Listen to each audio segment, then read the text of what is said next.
身を隠してください。現在ご覧いただいているのは It is in the Tohoku region at 2:46 when the quake hit.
CTV News, Canada's #1 newscast.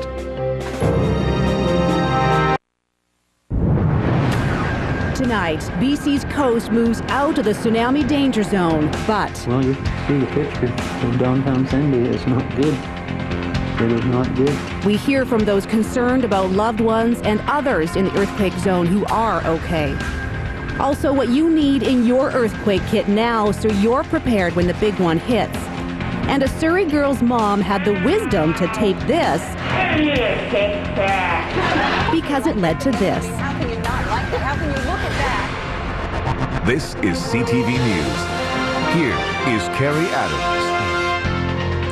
Good evening. Thank you for joining us. And we begin with the latest from the devastating earthquake and tsunami that rocked Japan, including the latest threat that may affect us here in BC. First, we can tell you the advisory that had been issued for our coast has now been lifted. But at least 1,000 people in Japan are dead and tens of thousands more are missing. It's been 24 hours since that 8.9 magnitude earthquake rattled northern Japan and massive tsunamis swallowed much of the coastline. Now relief efforts are underway in Japan, and so is damage control. Which brings us to one of the most pressing issues right now, a possible nuclear meltdown. A state of emergency has been declared at 2 separate power plants in Japan. Radiation levels are 1,000 times normal. Officials have been working to release radioactive steam, but actually had to abandon efforts tonight at high levels. Japanese officials say it's possible a meltdown may already be occurring. In a worst case scenario where the pressure builds up too quickly, then you could look at release of a significant amount of nuclear material. And the hazard from that is then it's released up the stack and distributed downwind in the community.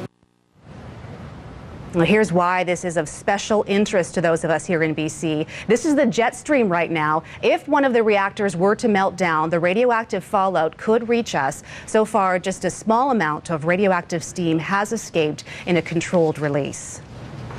Well, there are a number of ways to help those affected by the deadly quake. And today, a number of phone companies announced a text-to-donate system. TELUS, Rogers, and Fido have all announced the donation program where customers can text on their phone to donate. We've set up a text-to-donate system, making it really easy for customers. You can text the word Asia to 30333, and $5 will be donated to the Red Cross. Similar programs for UNICEF and for the Salvation Army, and that you can find details of on our website. So really make it easy for customers to donate.